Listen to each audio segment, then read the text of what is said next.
ఏదైతే మీరు దుర్మార్గం అంటున్న ధరణిలోనే ఈ రోజున 70,60,000 మంది ఖాతాల్లో 1,55,97,000 ఎకరాలు ఉంటే వాళ్ళకి సంబంధించింది ఎక్కడైనా ఇష్యూ వచ్చిందా మీరు తెలుసుకోండి. ఒకటి. రెండోది, ఇదే దాని ప్రకారం రైతు భరోసా, రైతు బీమా మిగతా ఇస్తుందా లేదా కూడా మీరు దయచేసి మీరు రిప్లైలో ఆన్సర్ చేయండి. రెండోది 16.5 లక్షలు ఉన్న పార్ట్ బిలో పెద్ద పెద్ద వాళ్ళు ఎవరు లేరు అధ్యక్ష. చిన్న చిన్న వివాదాలు ఉండే, కోర్టు కేసులు ఉండే, ఇన్ఫర్మేషన్ లేకుండే, వాటిలో కూడా ఇవాళ 14 లక్షల మందికి వాళ్ళకి హక్కులు వాళ్ళ దాని మీద కల్పించబడ్డాయని చెప్పి కూడా మీ ద్వారా ఈ సభకు తెలియజేస్తున్నా. 1,42,00,000 ఎకరాలు ఉంటే ఇలా 1,56,00,000 ఎకరాలకు ఇలా పాస్బుక్లు ధరణి ద్వారానే ఇవ్వాల కూడా ఇస్తున్నారని చెప్పి కూడా మీ ద్వారా తెలియజేస్తున్నా అధ్యక్ష. వారు చెప్పిన మ్యూటేషన్ లో వారు చెప్పింది ఏంటి, ఇంతకుముందు మ్యూటేషన్ అనేది రిజిస్ట్రేషన్ తో పాటు జరిగేది, ఇంతకుముందు ఇబ్బంది అయ్యేది. వారు ఇప్పుడు ఏం పెట్టారు అందులో, ఇవాళ ఆ ఎంఆర్ఓ సంతృప్తి చెందుతూనే ఆ మ్యూటేషన్ జరుగుతుందని చెప్పేసి అని చెప్పిండ్రు. అది సరైనది కాదని చెప్పి మా అభిప్రాయంగా చెప్తున్నాం. ఇంకోటి ఇప్పుడే చెప్పిండ్రు మంత్రి గారు, ఫైనాన్స్ మినిస్టర్ గారు, అనుభవతారు కాలంలో అనేక మందిని పెట్టి చేసిండ్రు, అది అనుభవదారు కాలం కరెక్ట్ కాదని చెప్పి కూడా చెప్పిండ్రు. మరి మళ్ళా ఎందుకు అనుభవదారు కాలం చేస్తున్నారు అధ్యక్ష? ఈ భూభారతిలో అనుభవదారు కాలం మళ్ళా తీసుకొచ్చిండ్రు. ఇవాళ అనుభవదారు కాలం తీసుకొచ్చి మళ్ళీ ఒక దుకాణం తెరుస్తున్నారు అధ్యక్ష. అదేవిధంగా అధ్యక్ష పల్లా రాజేశ్వరరెడ్డి గారు సభను తప్పుపట్టారు. అనుభవదారు కాలం ద్వారా వచ్చిన హక్కులన్నింటినీ కాలరాసి ధరణిని తీసుకొచ్చారు, అది కరెక్ట్ కాదని చెప్పాను. నేను ఎందుకు చెప్తున్నాను కూడా ఉంటున్నాను అధ్యక్ష, అనుభవదారు కాలం ఎందుకు ఉండాలని కూడా చెప్తున్నాను అధ్యక్ష. అధ్యక్ష, మనకి స్వాతంత్రం వచ్చే నాటికి, మరీ ముఖ్యంగా తెలంగాణ ప్రాంతంలో ఆనాటి నిజాం పరిపాలనలో రాజు దైవాంశ సంభూతుడు, భూమంతా వారిదే, ఎవరికి హక్కులు లేవు.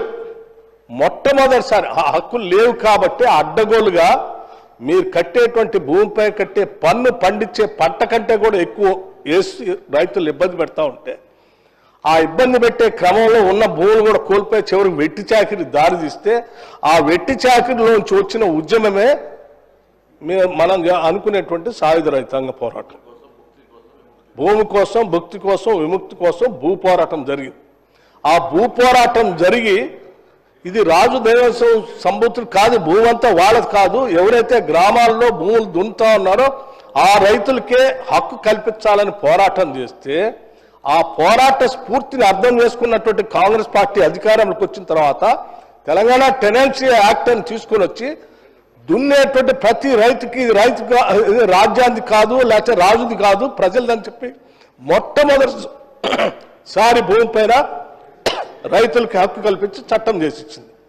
చేసిచ్చిన తర్వాత కూడా ఇంకా కొద్దిమంది కొన్ని వేల ఎకరాలు గ్రామాలు జమీందారు జాగీర్దారు పేరు మీద ఉంటే, దాని మీద వచ్చినటువంటి ఉద్యమంలోంచి మళ్ళీ భూ సంస్కరణ తీసుకొచ్చి 70s ఆనాడు ఇందిరాగాంధీ గారు, ఇక్కడ పివి నరసింహరావు గారు ముఖ్యమంత్రిగా ఉండి ల్యాండ్ రిఫార్మ్స్ ద్వారా భూ పంపిణీ చేశారు. ఇంకా కొద్దిగా మిగిలిపోయి ఇక్కడ ఉన్నటువంటి ఒక ఫ్యూడల్ వ్యవస్థ, భూములు చేతిలో పెట్టుకొని అధికారాన్ని పూర్తిగా చేతిలో పెట్టుకుంటే నక్సల్బరీ ఉద్యమం వచ్చింది. ఆ ఉద్యమం వచ్చిన సందర్భంలో ఆయా గ్రామాల్లో ఉన్నటువంటి పెద్ద పెద్ద దొరలు, జాగీర్దారులు, జమీందారులు ప్రాంతాన్ని వదిలిపెట్టి, ఆ గ్రామాలు వదిలిపెట్టి, ఆ భూముల్ని అక్కడ ఉన్నటువంటి దున్నుకునేటువంటి రైతులకి ఆ డబ్బులు తీసుకొని తెల్లకాగితం మీద రాసి చేసి, మాకు ఈ భూములు అవసరం లేదు, మీరు దున్నుకుంటున్నారు, డబ్బులు ఏంటని రాసి తీసుకొని, ఆ భూమికి సంబంధించిన డబ్బులు తీసుకొని వీళ్ళు వచ్చేస్తే, వాళ్ళు ఆ తెల్లకాగితం మీద రాసుకొని వాళ్ళు ఆ కాలంలో ఏంటి ఆక్యుపేషన్ కాలంలో వాళ్ళ పేర్లు ఎంట్రీ చేయించుకొని పని చేసుకుంటూ వచ్చారు, దున్నుకుంటూ వచ్చారు, దశాబ్దాలుగా వస్తాం.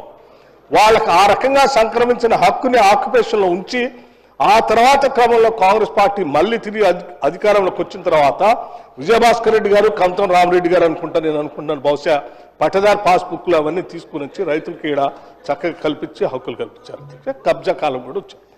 ఇవాళ మీరు వాళ్ళందరూ ఆ జాగీర్దారు, జమీందారులు వదిలేసిపోయినటువంటి భూముల్లో దున్నుకుంటూ డబ్బులు ఇచ్చి పొందినటువంటి హక్కుని ఆక్యుపేషన్ కాలంలోకి వస్తే కొన్ని లక్షల మంది ఉన్నారు. ఆ ఆక్యుపేషన్ కాలం ఎత్తేసారు మీరు, వాళ్ళకి భూమి మీద హక్కుని ఎత్తేసారు. అరే, ఏ ఉద్యమాల ద్వారా అయితే గ్రామాలు వదిలిపెట్టి భూములు అమ్ముకొని పోయినటువంటి వాళ్ళందరికీ మళ్ళీ తిరిగి మీరు హక్కు కల్పించారు ధరణి ద్వారా.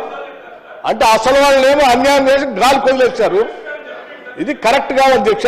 మళ్ళీ మళ్ళీ పల్లా రెడ్డి గారు మాట్లాడి ఆక్యుపేషన్ కాలం ఉండాలని బట్టి విక్రమార్క గారు చెప్తున్నారు. నేను ఆక్యుపేషన్ కాలం ఉండాలని చెప్పా, తీసేయాలని అన్నాడని ఆయన చెప్తున్నాడు. నేను తీసేయాలని చెప్పలే. మీకు కావాలంటే పాత రికార్డ్స్లో కూడా తీయండి. నేను అపోజిషన్ లీడర్గా ఉండి అక్కడి నుంచి అనేక సందర్భాల్లో మాట్లాడే ఆక్యుపేషన్ కాలం ఉండాల్సిందే, ఉంటేనే న్యాయం జరుగుతుంది. అన్యాయమే సార్, తరతరాలుగా మీరు చేసిన అన్యాయాన్ని సరిదిద్దడానికే ఈ రోజు మేము చట్టాలు తీసుకొస్తున్నాం. ఇది ఈ రోజు కాదు, 1950s నుంచి చట్టాలు తీసుకుంటూనే వస్తా ఉన్నాం, మళ్ళీ తీసుకొని వచ్చాం, ప్రజలు న్యాయం చేస్తూనే ఉంటాం.